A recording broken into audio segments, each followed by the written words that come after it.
كون اخوان اخوات كي دايرين؟ نتمنى كلشي يكون بخير وعلى خير. مرحبا بكم في قناه دكتور ميكانيك، قناه اللي كتشرح ميكانيك السيارات الحديثه.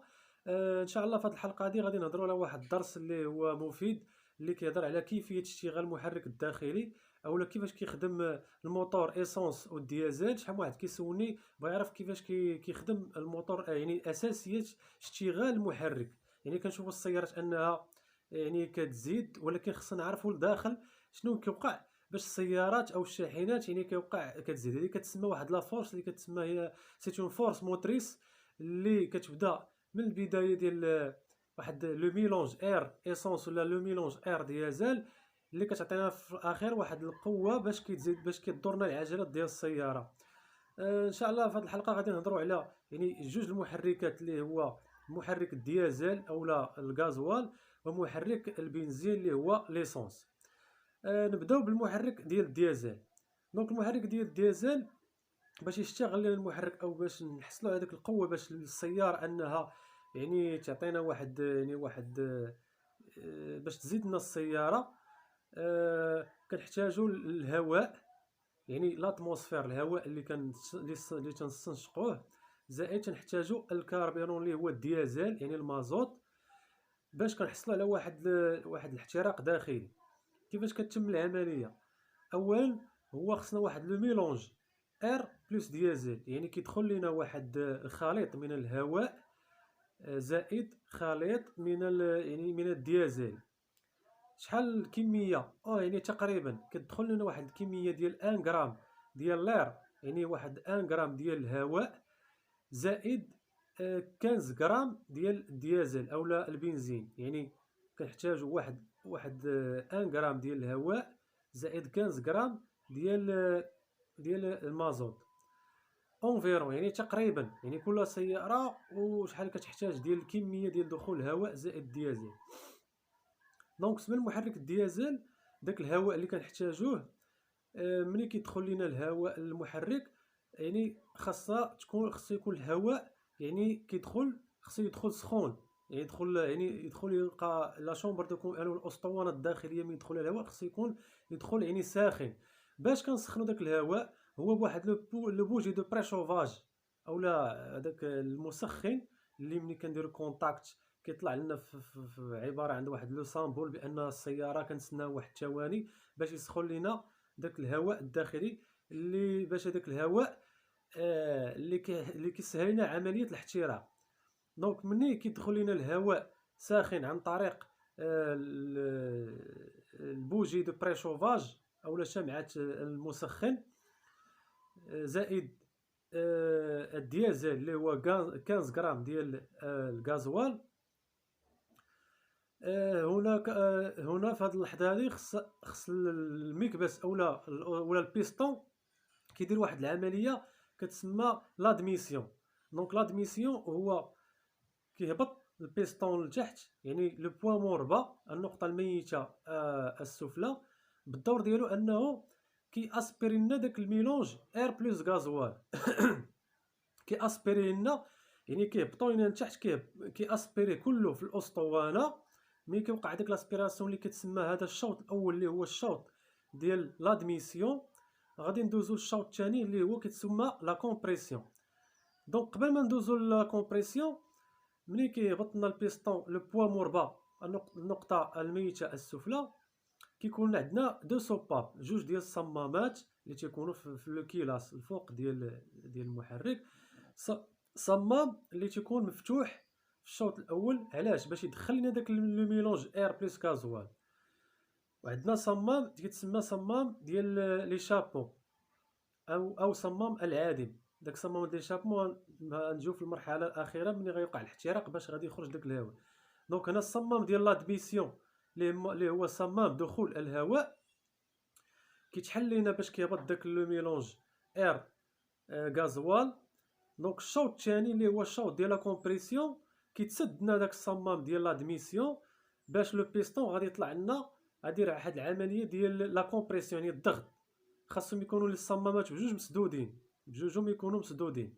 دونك كيدير لنا لو بيستون الشوط الثاني اللي هو الشوط ديال لا كومبريسيون، كيطلع لنا البيستون حتى لا بوان مورهو، يعني النقطه الميته السفلى. دونك لو بوين مور هو كيوقع لنا واحد لا كومبريسيون ديال الميلونج اير بلس ديازل غراس لير الشو، يعني هذاك الهواء الساخن اللي سخن لينا في الاول عن طريق الشمعه ديال المسخن اللي هضرنا عليه في الاول. دونك هنا غادي يبقى واحد الشوط الثالث اللي هو كيتسمى لانفلاماسيون. بالنسبه للموتور ديازل كيتسمى لانفلاماسيون، وبالنسبه للموتور ايسونس هاد الشوط هذا كيتسمى ليكسبلوزيون. دونك بالنسبه للموتور ديازل هاد لانفلاماسيون يعني عباره واحد الانفجار، هذاك الانفجار اللي ناتج عن الضغط داك الميلونج غازوا بلس اير. دوك الانفجار اللي كيولد لنا واحد يعني واحد الطاقه هي اللي كنبغيو نحصلوا عليها باش تزيدنا السياره. داك الانفجار كيهبط لينا بسرعه داك لو بيستون او لو مكبس نتيجه عن داك الانفجار. دونك ملي هبطنا داك البيستون في هذيك اللحظه يعني كتزيدنا السياره، ديك هي القوه اللي بغينا اللي كتعطيها لنا العجلات اللي كتسمى لا فورس موتريس. دونك تيبقى لنا اخر شوط اللي هو الشوط ديال لي شابمون او خروج العادم. يعني ملي وقع لنا داك الاحتراق بقى لنا واحد الغازات في وسط المحرك ولا في وسط الاسطوانه خصها نتخلصوا منها. دونك هنا كيتحل لنا واحد لو سوباب اللي كيتسمى لي شابمون، هذاك السوباب او صمام اللي باش يخلينا نخرجوا داك الغاز اللي متبقي في وسط الاسطوانه. شنو كيوقع ديك الساعه؟ كيعاود يطلع لنا لو بيستون لو بوين مور هو النقطه الميته العليا باش ايفاكيو لنا لي غاز بريلي، يعني الغازات المحترقه اللي كتخرج لنا عبر العادم. دونك هنا حققنا واحد 4 ديال الاشواط اللي مهمه عندنا في وسط السياره باش تزيد لنا السياره. دونك هذه هي لو برينسيپ باش كيخدم لو موتور ديزل و موتور ايسونس. دونك غادي ندوزو دابا لو موتور ايسونس. موتور ايسونس لو سيكل دو 4 طون، يعني لادميسيون لا كومبريسيون ليكسبلوزيون لي شابون اللي هضرنا عليها هو نفس لو سيكل ديال ديازل، غير هو كيختلف عن طريق لو ميلونج وعن طريق بزاف ديال الحوايج اللي نهضروا. دونك موتور ايسونس كنحتاجو لو ميلونج ديال اير بلس ايسونس، 1 غرام ديال لير بلس 15 غرام ديال ليسونس، تقريبا على حساب كل محرك وشحال كيحتاج اونفيرون. دونك هنا في الموتور ايسونس ما كنحتاجوش لير يكون شو، يعني الهواء يكون ساخن، لان ليسونس هو سريع الاشتعال، ما كنحتاجوش واحد التسخين ديال المحرك الهواء باش غادي يعني غنهضروا على العمليه كيفاش كيوقع الاحتراق. دونك كيدخل لنا 1 غرام ديال ليسونس بلس 15 غرام لا 1 غرام ديال لير الهواء بلس 15 غرام ديال ليسونس اللي هو 15 غرام ديال البنزين ليسونس. هنا تتم نفس العمليه ديال بالنسبه للسوباب دادميسيون، يعني كيتحل لنا داك لو سوباب دادميسيون باش يدخل لنا دخول الميلونج اير بلس ايسونس. دونك كيبقى عندنا لو بروميير سيكل اللي هو لادميسيون اللي كيهبط لنا البيستون لتحت البوا موربا باش كياسبيري لنا دوك لي ميلونج ايسونس بلس لير. كيبقى عندنا دوك لادميسيون يعني لاسبيراسيون ديال لي ميلونج.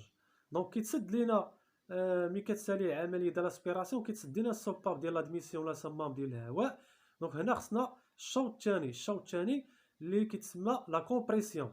كيوقع لنا داك الضغط تيطلع لنا البيستون تيكومبريمي لنا داك الميلونج، داك لو ميلونج اير بلس ايسونس. تيكونوا الصمامات بجوج ديال لي شابون وديال لادميسيون مسدودين باش ما يوقعش لنا تسريب في لو ميلونج. الا وقع لنا تسريب كتولي مونك دو بويسونس والطوموبيله كتفشل.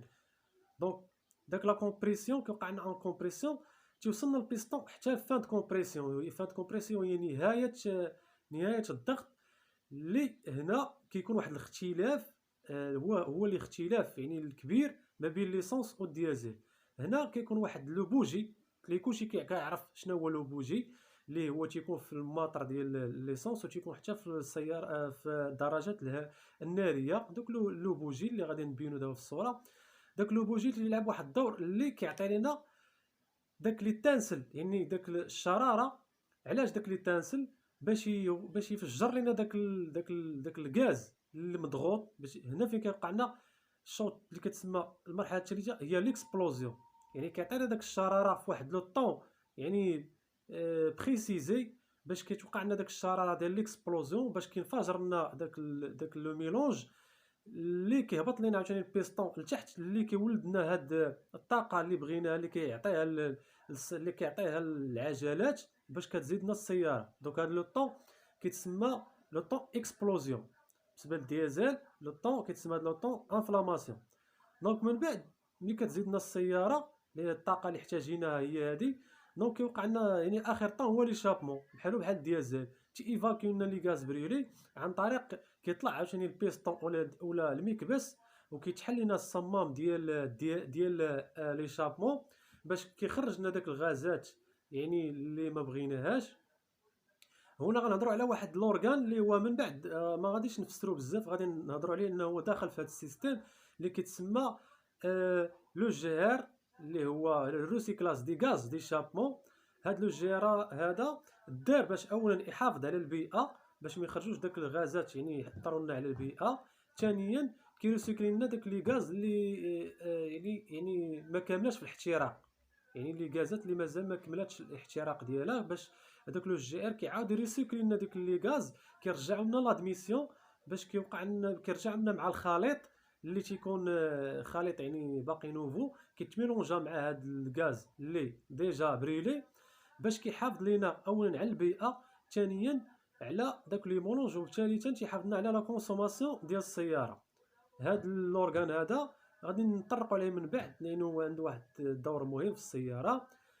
دونك هاد الحلقه هادي نتمنى انكم تكونوا فهمتوا كيفاش كيخدم الاشتعال وكيفاش كيتحقق الاشتعال في السيارات الداخليه، يعني كيفاش كتزيد السياره. هذا هو لو برانسيب اللي كاين في السيارات، في جميع السيارات تقريبا في العالميه، كيفاش كيوقع هذا الاحتراق هذا.